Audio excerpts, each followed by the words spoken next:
She devoted her entire life to his dreams, sacrificing everything for his success, only to discover he never loved her. Betrayed and discarded, she took fate into her own hands. But when life gave her a second chance, she vowed to reclaim her power and make him pay. Now the man who once manipulated her is about to learn a brutal lesson. The woman he underestimated is the one who will destroy him. As I lay in my bed, the hospital room filled with the dull hum of medical equipment, I could feel life slipping away. My body had grown weak from years of overwork, but I had no regrets, or so I thought. I had spent the last 40 years of my life by his side, managing our home, raising his son, and supporting his career. Mason had once been a nobody, an idealistic young man with a dream of moving back to the city, escaping our rural life. I had believed in him, in us, and sacrificed everything to help him succeed. My eyelids fluttered and I took in the sterile ceiling. There was a dull ache in my chest, not just from the disease that had ravaged my body, but from something deeper, something more painful than any physical ailment: betrayal. I turned my head slightly, my vision blurred, and saw Mason standing by the doorway, his silhouette sharp against the evening light streaming through the window. Beside him stood a woman, her hair in perfect waves cascading down her shoulders, adorned in gold jewelry and a bright red dress. Ava Young, the widow he had met on one of his countryside assignments. I couldn't remember the last time Mason looked at me the way he looked at her now, like she was the sun itself. Summoning what little strength I had left, I whispered, "What is she doing here?" Mason's eyes flicked to me with disdain. "I thought it was obvious," he sneered. "She's moving in. You've been bedridden for months, and frankly, I'm done taking care of a useless old hag." My heart hammered painfully against my ribs. "Mason, after everything?" Ava laughed softly, stepping closer to him and pressing her manicured fingers against his chest. "It's time you let go, Emma. You've occupied the leader's wife position for over 4 decades. Isn't that enough? Your time is over. You should be grateful you even had it." I wanted to scream, to lash out, but my body wouldn't move. I had spent years at his side, supporting his rise from a humble village worker to a prominent official. I remembered the long nights I stayed up, proofreading his speeches, making his tea, comforting him when he doubted himself. I remembered giving up my spot to return to the city so he could go in my place. Mason scoffed, eyes cold and indifferent. "If I had known I'd become a leader, I would have chosen someone worthy from the start. You were just a convenient choice back then, meek, diligent, and naive. I didn't realize I'd end up stuck with such a dull woman." Tears pricked my eyes, but I wouldn't give them the satisfaction. I forced myself to breathe steadily, ignoring the stabbing pain in my chest. "You used me," I rasped, each word a struggle. He shrugged. "I took what was offered. You were the one who insisted on giving me your return spot, remember? You thought you were being noble, but you just handed your life away like a fool." Ava smiled, leaning closer to him. She really thought love would last forever. Isn't that just precious? The memory of that fateful decision flashed through my mind, the day the return list was announced. I had been overjoyed when my name was called, but Mason had looked so dejected, so defeated. I didn't want him to lose hope, so I gave it up. My one chance to pursue my passion in agricultural innovation. I gave it all up for him. My son, the boy I had raised as my own, entered the room, eyes glinting with excitement. "Dad, is it true? Are you and Aunt Ava getting married?" I looked at him, my heart breaking anew. "Liam." He didn't even look at me. Instead, he embraced Ava, calling her Mom. Mason's arm wrapped around Ava's waist, pulling her close. "I'm done waiting for you to die, Emma. We're getting married next month. Just hurry up and go peacefully, will you?" My fingers curled into the thin hospital sheet. For the first time in my life, I felt something other than love or dedication. I felt pure, unbridled rage. I had been faithful, selfless, and devoted. I had done everything for them, yet they discarded me as if I were nothing more than a broken tool. With a surge of adrenaline, I pushed myself up, ignoring the searing pain. "You'll regret this," I whispered, my voice trembling but fierce. Ava smirked. "Regret? You should regret wasting your whole life on a man who never loved you." Mason leaned down, his voice a low, mocking whisper. "Just die already." In that moment, something snapped within me. I grabbed the fruit knife from the tray next to my bed and lunged. The blade pierced his chest and he staggered back, eyes wide with disbelief. Blood soaked his shirt and Ava screamed, clutching at him. Liam stared in horror, frozen in place. Darkness swallowed me whole, and the last thing I remembered was the sound of Mason's gurgling breath and the metallic scent of blood. When I opened my eyes again, I was not in a hospital bed. I was not surrounded by doctors or the police. I was standing in the middle of a sunlit field, the familiar smell of soil and fresh crops filling my senses. Confused, I looked down at my hands, young, unblemished, and steady. I was wearing my old work clothes, the ones I had worn during the rural re-education program. A voice called out from behind me. "Emma, there you are. Mason's about to propose. Everyone's gathering by the barn." I turned slowly and there stood my old friend Rachel, beaming. My mind reeled. How was this possible? I was back in the past, decades before Mason's betrayal, before I gave up my returned spot. The realization hit me like a thunderclap. I had been given a second chance, a chance to rewrite my fate. I clenched my fists, determination hardening my resolve. This time I would not give up my dreams for anyone. I would not sacrifice my happiness for a man who didn't deserve it. And I would not, under any circumstances, let Mason Blake ruin my life again. With a slow, cold smile, I whispered to myself, "Mason, you won't even see it coming." The sun continued to shine brightly on the field as I began my journey toward the barn, where Mason awaited, still the same charming liar I once loved. This time I would be the one writing the story, my story. The path to the barn was well-trodden, framed by wildflowers and tall grasses swaying in the breeze. My heart thudded in my chest, not with the nervous excitement I had once felt for Mason, but with cold, calculating determination. I had been given a second chance, and this time, I wasn't going to waste it on love that would only end in betrayal. I could see the villagers gathered near the barn, a sense of festive anticipation in the air. My past self would have been thrilled, blushing and giddy, eager to hear Mason's grand proposal. Now, with the clarity of a lifetime of pain and betrayal, I couldn't help but feel disgusted by the memory. As I approached the barn, I caught sight of Mason looking dapper and confident, his eyes scanning the crowd. Next to him stood Ava Young, already hanging on his arm with a smug smile, oblivious to the chaos she would one day cause. My stomach churned, but I swallowed the bitterness. Not yet. I couldn't afford to make mistakes. This time I would keep my feelings and intentions hidden until the right moment. I needed to play the role of the naive, devoted Emma for just a little while longer. Rachel rushed over to me, grabbing my hands. "There you are. I thought you were going to miss the big moment."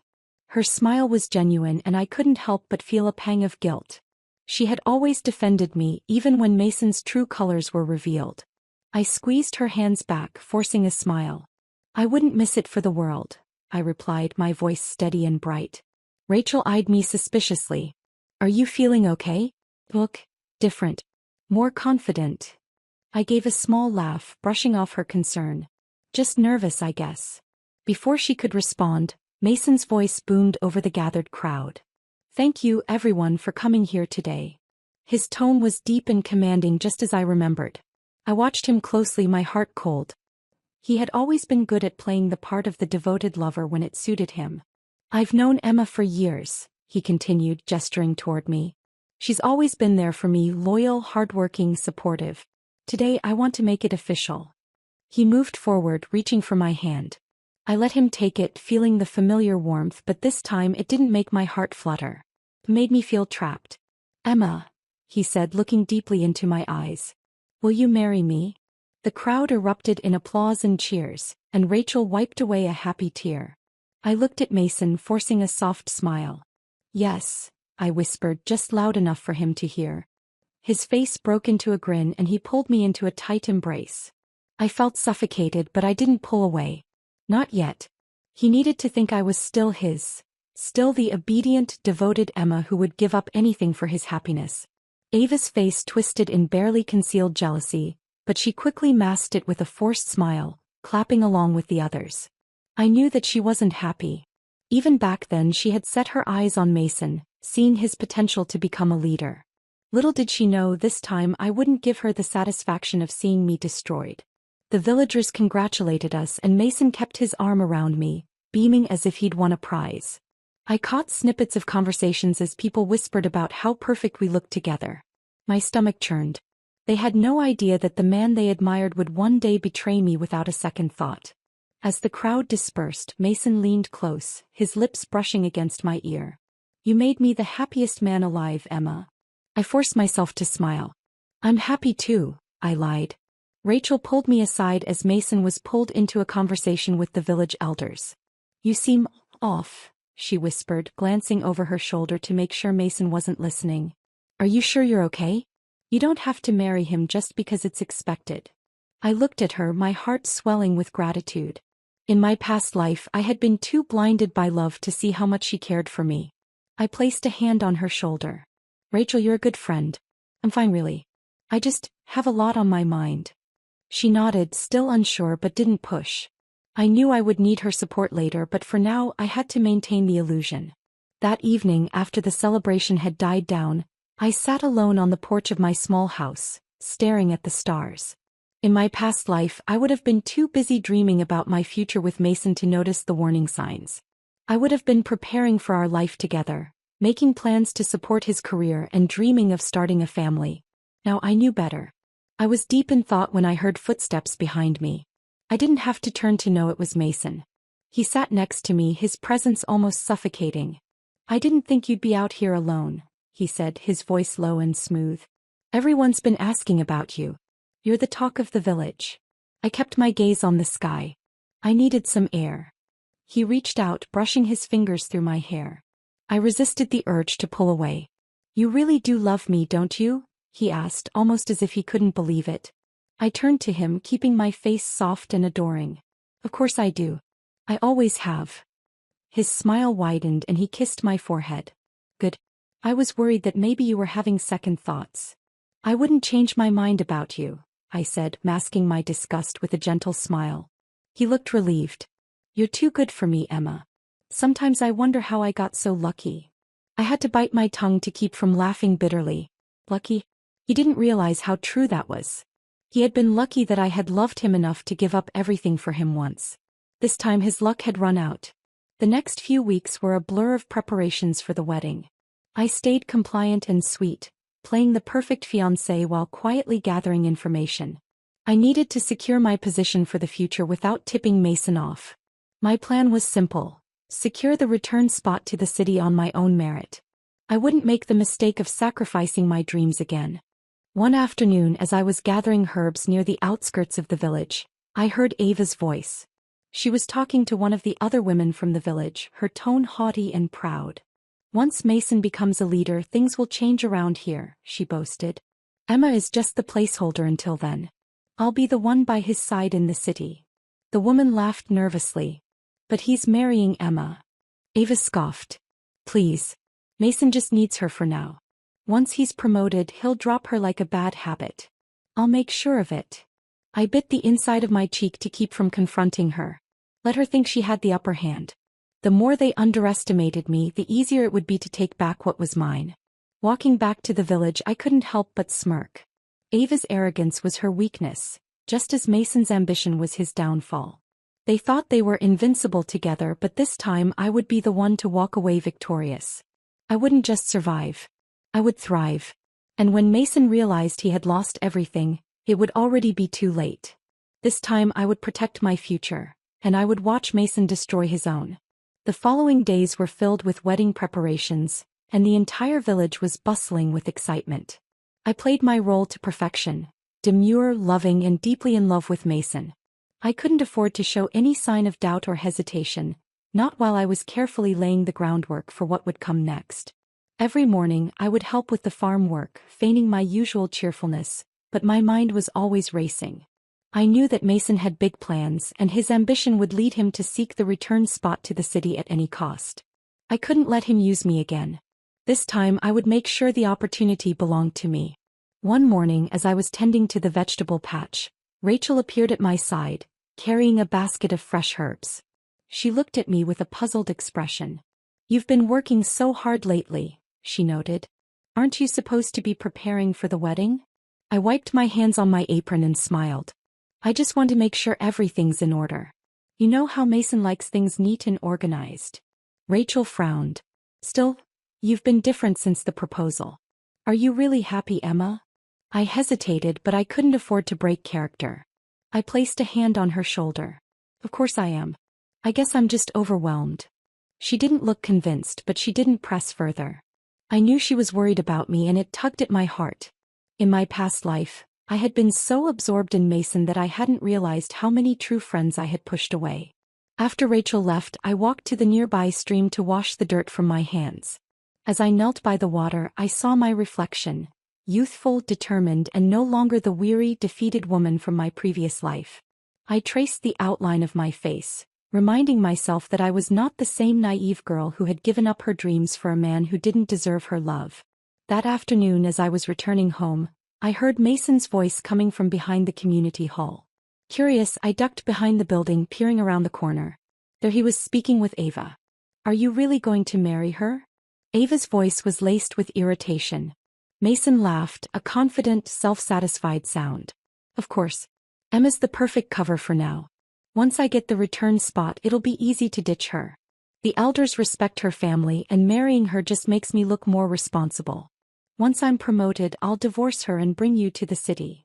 Ava giggled, running her hand along his arm. "You better. I'm tired of seeing that little country mouse act like she belongs by your side."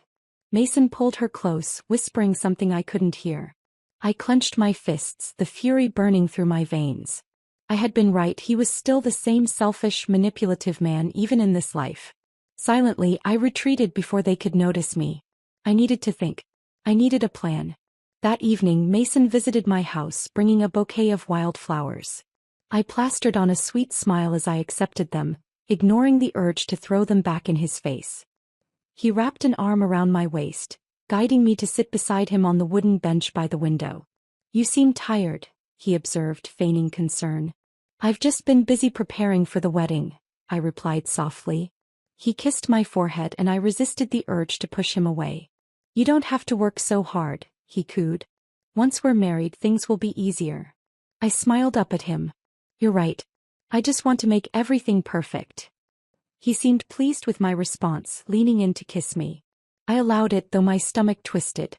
If he noticed my hesitation, he didn't show it. After a few moments, he pulled back, his expression serious.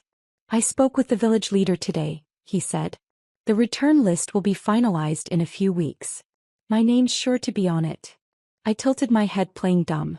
"Are you sure?" His grip tightened around my waist. "Of course. I've done everything right. Networking, building alliances. I just need to make sure that nothing jeopardizes my chances." I nodded, keeping my face passive. "That's wonderful news." He smiled smugly. "And once we're in the city, life will be different. Will be important. You'll be the leader's wife, and I'll make sure you're well taken care of." I almost laughed. He really thought I would still be around when that day came. The following day, I began to put my plan into motion. I knew that I couldn't simply take the return spot away from him without good reason. I needed to prove that I was more valuable to the community. I started volunteering more around the village, helping the elders with their crops and organizing community events. I taught the younger children basic agricultural techniques and introduced new methods to improve crop yields. My skills and dedication didn't go unnoticed. People began praising me, thanking me for my hard work, and calling me a blessing to the village. One afternoon, while I was demonstrating a new irrigation technique, the village leader approached me, his gaze thoughtful. "Emma, your innovations have really made a difference," he said. "The council has taken notice." I bowed my head humbly. "I'm just trying to help where I can." He smiled warmly. "We're discussing the return list soon. I'll be putting in a good word for you." My heart skipped a beat. This was exactly what I needed. I thanked him and continued my work, careful not to show too much excitement. That evening, I found Mason pacing outside my house, his expression tense. As soon as he saw me, he rushed over, gripping my shoulders. "What are you doing?" he hissed. I blinked innocently. "What do you mean?" "You've been working yourself to death, making yourself look good. People are talking about how dedicated you are. Why are you trying so hard?" I shrugged, feigning confusion. "I just want to help the village." He sneered, his grip tightening. "You're trying to overshadow me, aren't you? You're making me look lazy." I forced myself to look hurt. "I'm just doing what I always do, helping. Why would I want to overshadow you?" His eyes narrowed, suspicious but unsure. I let a few tears well up, hoping it would disarm him. Finally he sighed, loosening his hold. Just don't get carried away. I'm the one who's going to the city. You're my fiancé. Remember that. I nodded meekly. Of course, Mason. He seemed satisfied and left, muttering to himself. I watched him go, wiping away the fake tears. He was already feeling threatened, and that was good. I needed him to doubt his position, to fear that I might take what he believed was his. Later that night, Rachel stopped by, a worried expression on her face. Emma, I heard Mason was angry with you earlier. Is everything okay? I forced a smile. It's nothing. He's just stressed about the upcoming selection. Rachel bit her lip. You deserve better, you know. You're so much more than just his support system. You could make something of yourself. Her words hit me harder than she knew. I squeezed her hand. Thank you, Rachel. You don't know how much that means to me. She smiled gently. Just don't let him take advantage of you. Promise me. I looked at her, the resolve hardening in my chest. I promise. As Rachel left, I looked out the window at the darkening sky.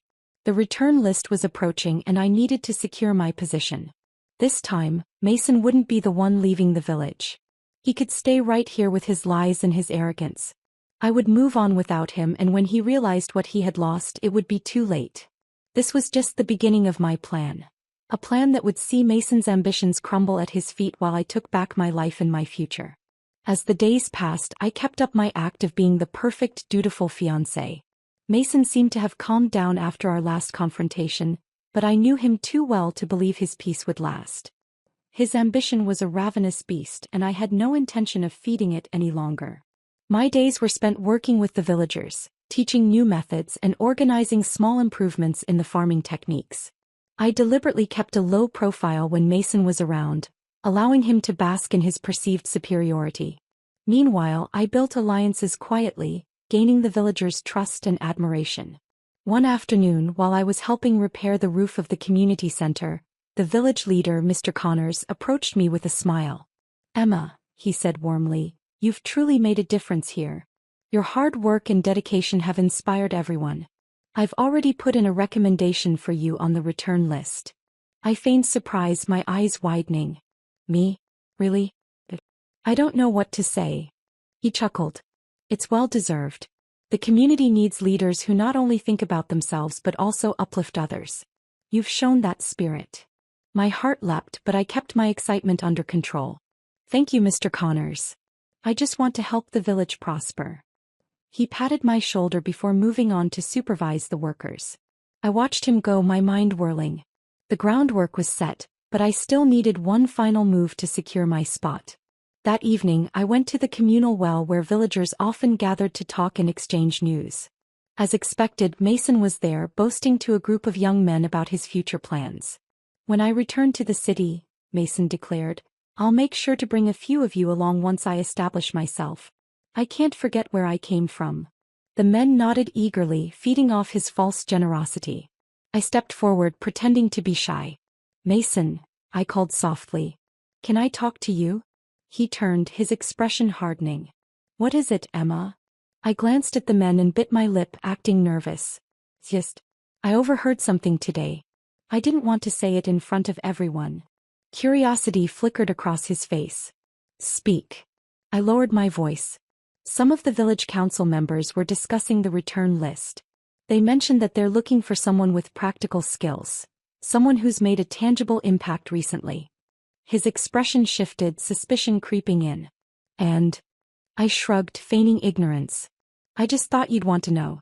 They seemed really impressed with the new irrigation system I helped set up. His jaw tightened, but he forced a smile. Of course they did. You've been busy lately, haven't you?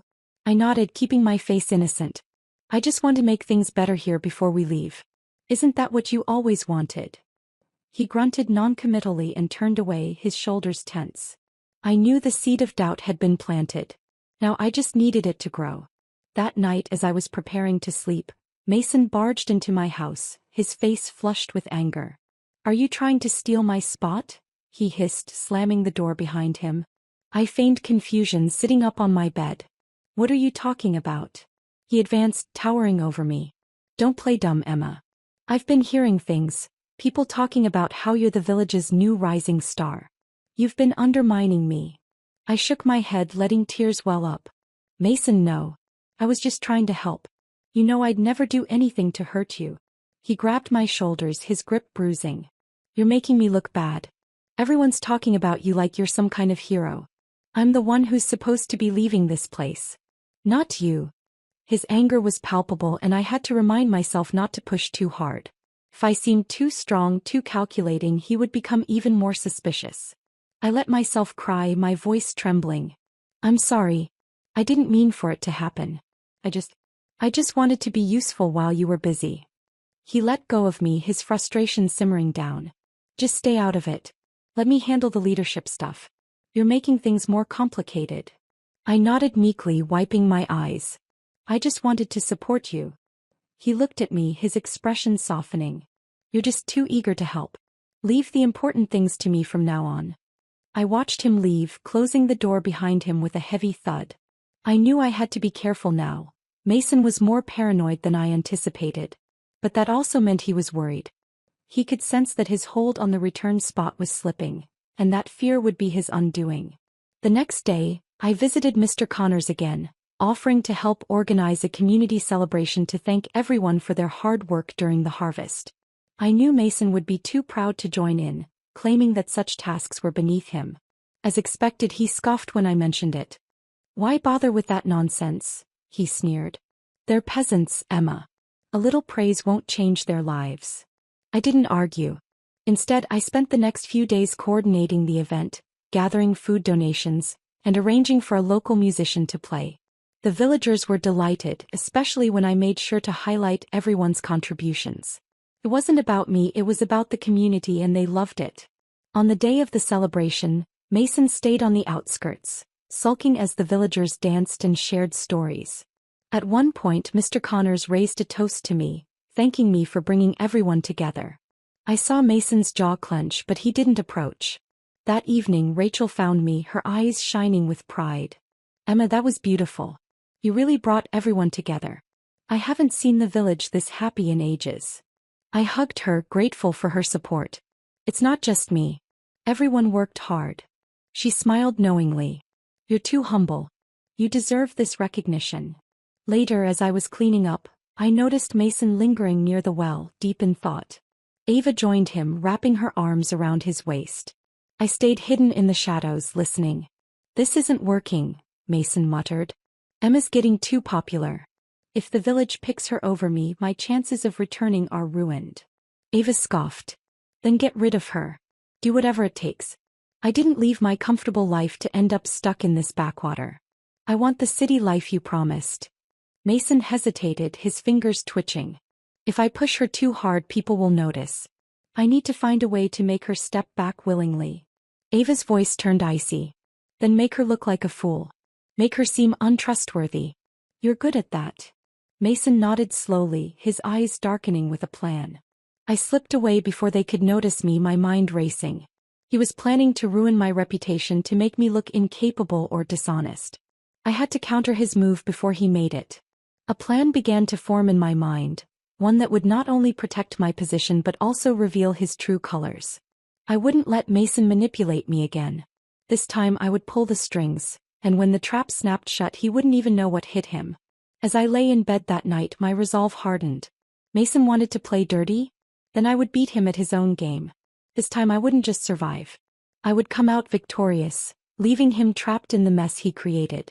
The morning sun filtered through the window, casting golden patterns on the floor.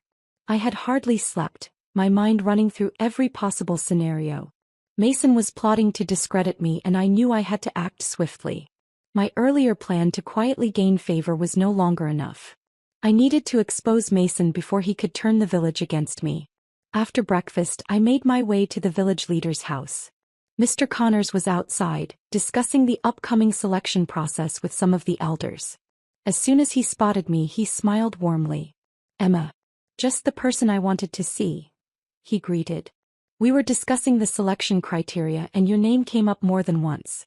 Your contributions have made a significant impact. I forced a modest smile. I'm just happy to help. Actually, I wanted to talk to you about something important. He raised an eyebrow, intrigued. Go on. I glanced at the other elders, ensuring I had their attention. I've heard some troubling things. I don't want to accuse anyone unfairly, but it seems that someone might be trying to manipulate the selection process. The men exchanged curious glances. Mr. Connors gestured for me to continue. I overheard Mason talking to Ava. He mentioned trying to discredit me so that his name would remain at the top of the list. He's planning to spread rumors that I'm only pretending to help the village to secure the return spot. The village leader's expression hardened. That's a serious accusation. Are you sure? I nodded, letting my voice waver slightly as if I were struggling with guilt. I didn't want to believe it at first. But Mason's been acting strangely and he's been getting more aggressive. I just thought you should know in case something happens. One of the elders, Mr. Henley, stroked his beard thoughtfully. Mason has always been ambitious, but we will keep an eye on him. Thank you for being honest, Emma. I thanked them, hoping my warning would plant seeds of doubt. The next step was to make Mason reveal his true colors without directly confronting him. I needed him to think he was still in control while I tightened the noose around his ambitions. Later that day, I visited Rachel, who was chopping vegetables in her garden. She looked up and waved. Hey Emma. You look like you've been through a battle, she joked. I gave her a weary smile. It feels that way. Rachel, can I ask you something? She wiped her hands and gave me her full attention. Of course. Taking a deep breath, I leaned closer. Do you remember how Mason's been acting lately? I'm starting to feel like, I don't know, that he's trying to sabotage me. Her eyes widened. Why would he do that?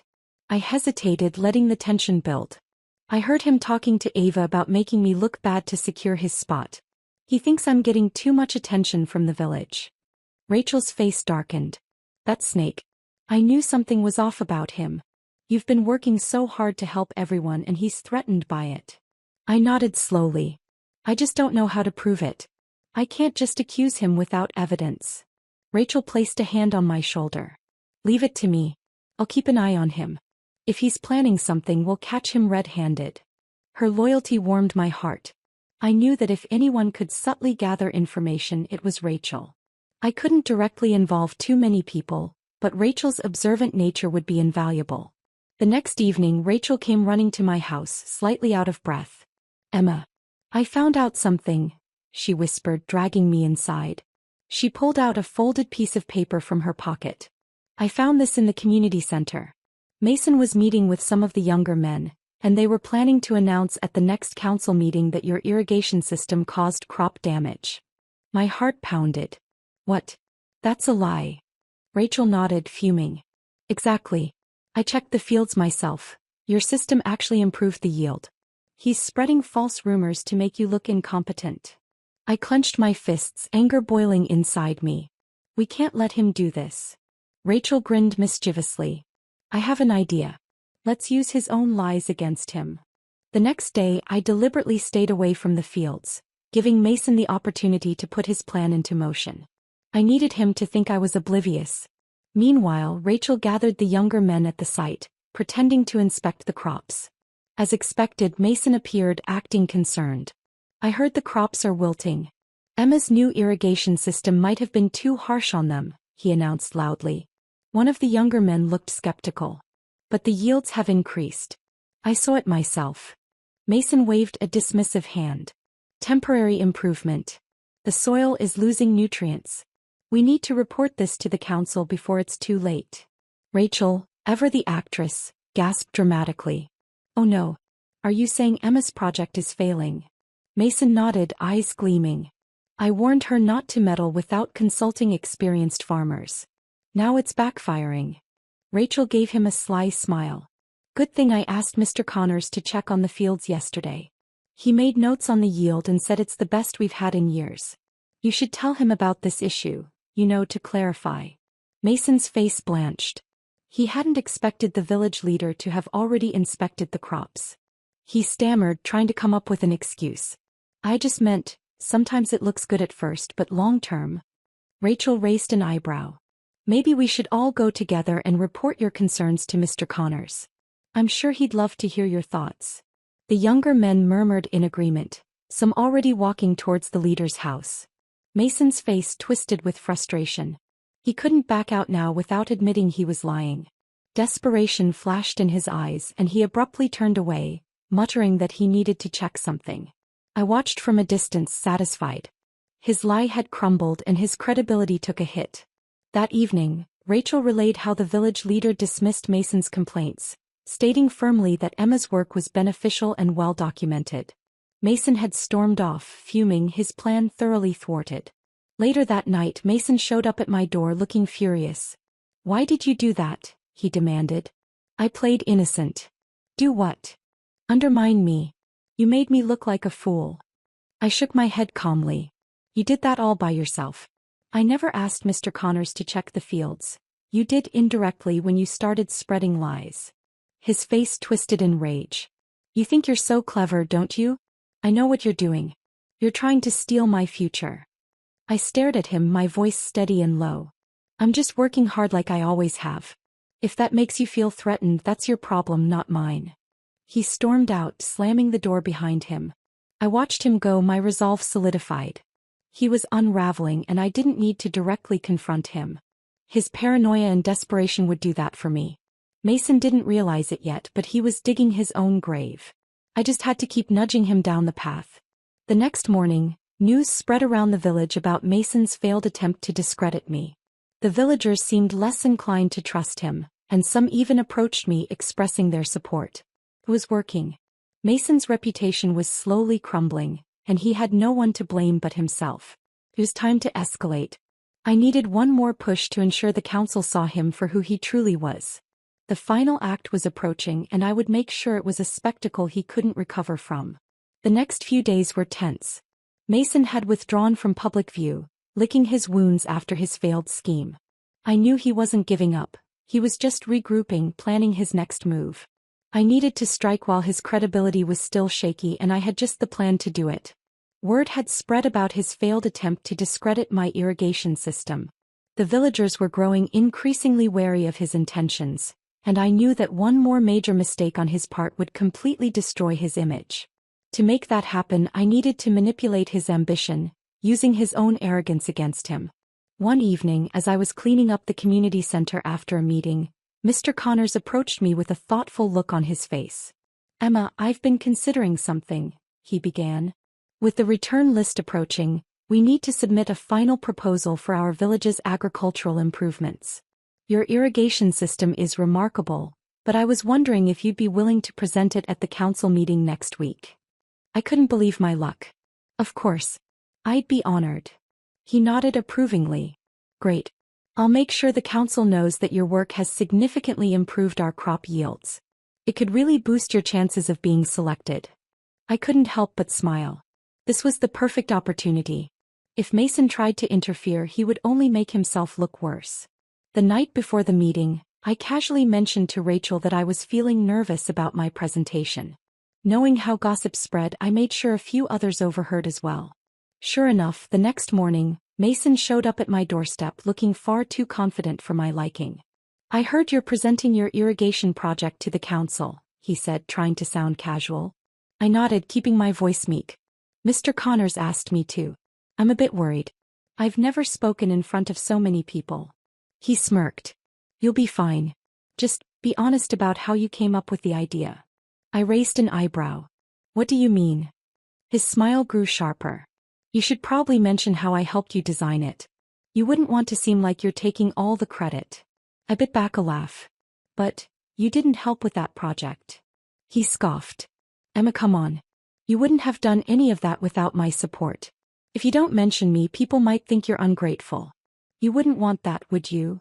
I forced a worried expression. "I didn't realize." He patted my shoulder. "Just remember to give credit where it's due. I'll see you at the meeting." As he left, I couldn't help but smile. Mason had just given me exactly what I needed. The council meeting was packed. Villagers had gathered to see who would be selected to return to the city. I stood near the front, my notes clutched tightly in my hands.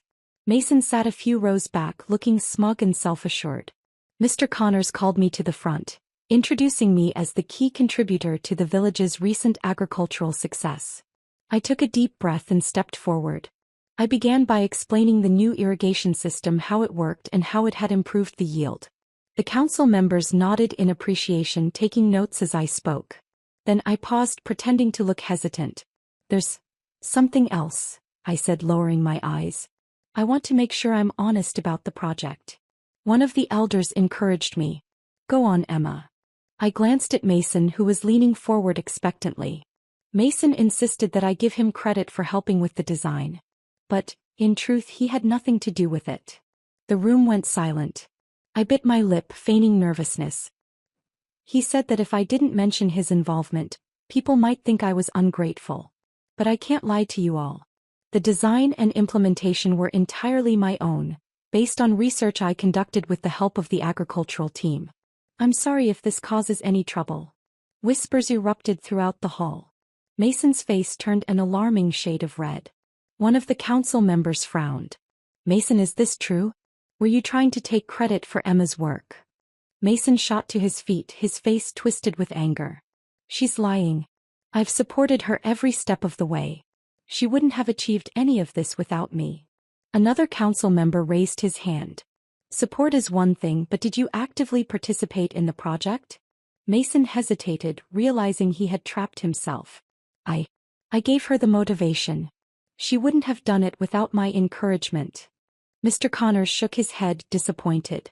"Motivation is not the same as contribution. Emma has clearly demonstrated her skills and dedication.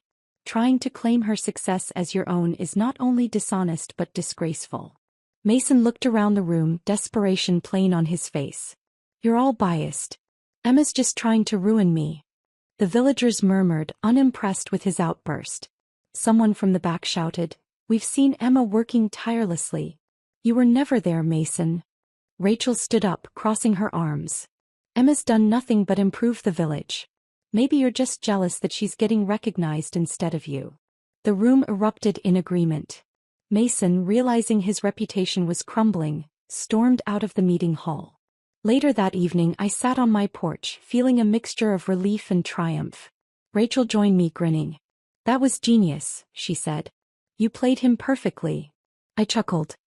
"He set himself up. I just gave him the chance to expose himself." Rachel sighed. "People are starting to see him for who he really is. It's about time." Just as we were settling into a comfortable silence, Mason appeared, stumbling drunkenly toward my house. I stood up, wary. "You ruined me," he slurred, pointing a shaky finger at me. "You made everyone think I'm a liar." I didn't respond, watching as he staggered closer. Rachel moved protectively in front of me, but I held up a hand to stop her. "Mason," I said calmly, "you did this to yourself. You tried to take credit for something you didn't do. You lied to the council. People aren't stupid, they saw right through you." He looked at me, his eyes filled with desperation. "You're supposed to support me. You're mine." "No," I replied firmly. "I was never yours. You only thought I was because I let you believe it. But I'm done letting you use me." He let out a strangled yell and lunged forward, but Rachel pushed him back. He tripped over his own feet, landing in the dirt, cursing incoherently. The commotion attracted the attention of nearby villagers, and when they saw Mason on the ground, dirty and furious, they shook their heads in disgust. One of the older men, Mr. Henley, approached. "Mason, go home before you make more of a fool of yourself." Mason glared at me, his voice full of spite. "You think you've won, Emma? You're nothing without me." I stepped closer, my voice cold and steady. "I was always more than you. I just didn't realize it back then. Now I do. Stay out of my way." He looked like he wanted to argue, but the villagers' glares silenced him. Defeated, he staggered back down the path, muttering curses. Rachel placed a reassuring hand on my shoulder. "It's over, Emma. He can't hurt you anymore." I nodded, watching Mason disappear into the night. He had finally fallen from the pedestal he had placed himself on. Now all that was left was to secure my return spot and leave this chapter of my life behind. The final stage was approaching, and I knew that once I left for the city, Mason would have nothing left. It was his turn to be abandoned and forgotten, just as he had tried to do to me. The morning of the final selection was crisp and clear, the sky an endless expanse of blue.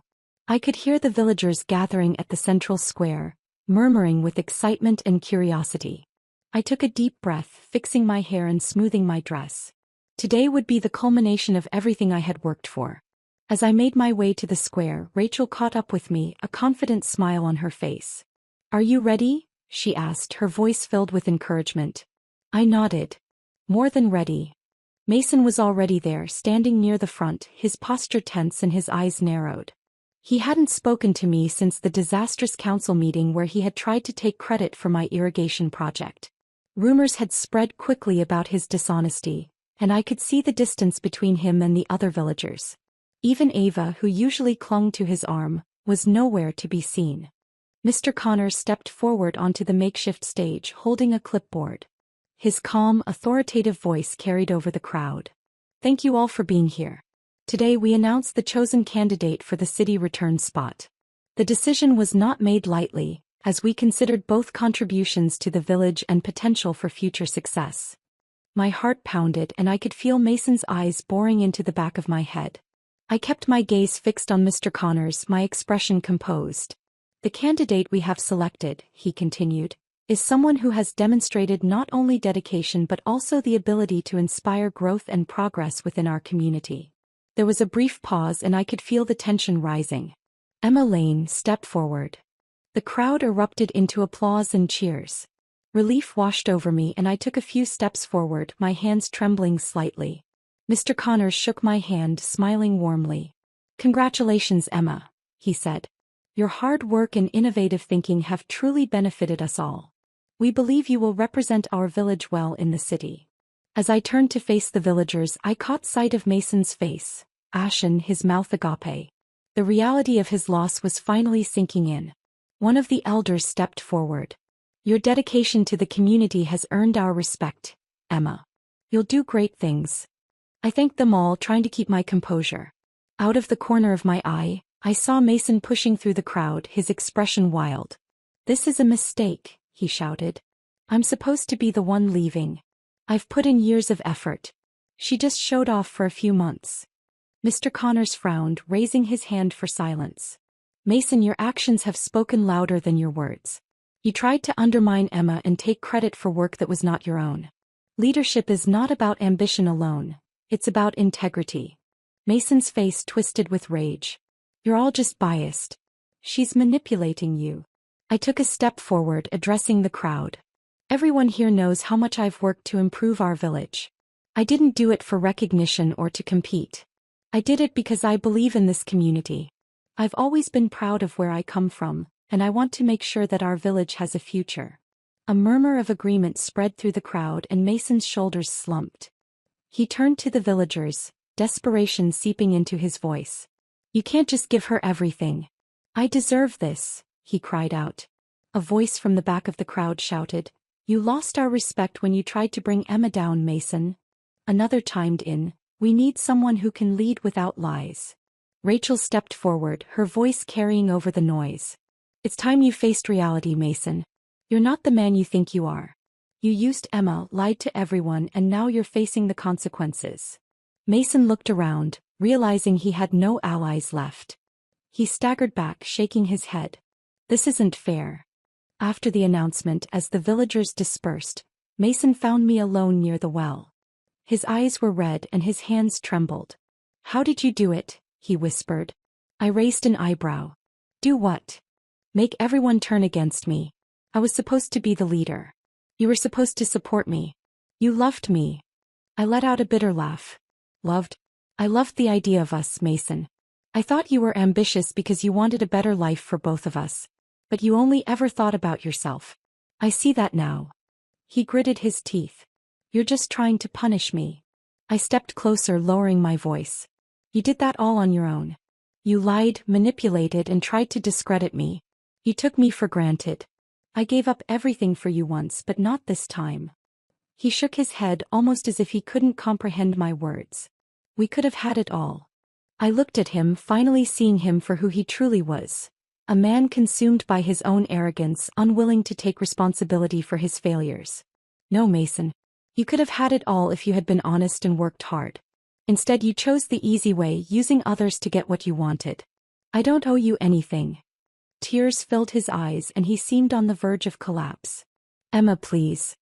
I turned away, unwilling to hear any more of his pitiful pleas. It's over, Mason. You've lost. The day of my departure arrived quickly. Rachel helped me pack, her eyes misty with both pride and sadness. I'm going to miss you, she said, giving me a tight hug. I hugged her back, grateful for her unwavering support.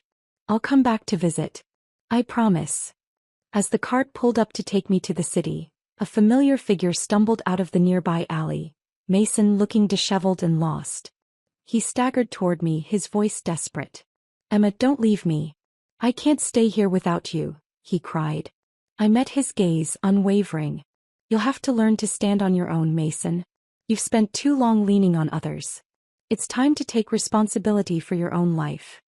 His face crumpled and he sank to his knees. I climbed onto the cart without looking back. As the wheels began to turn, I heard his voice one last time shouting my name. But I didn't stop. I didn't turn around. I had given him more chances than he deserved, and I wasn't going to waste another moment on someone who had spent his life tearing me down. As the village faded from view, I felt a sense of freedom like never before. I was moving forward, finally living for myself. The city awaited, and with it, endless possibilities. In my heart, I knew that Mason would never change. His ambition would always blind him to the truth, and his pride would be his undoing. But I didn't need to worry about him anymore.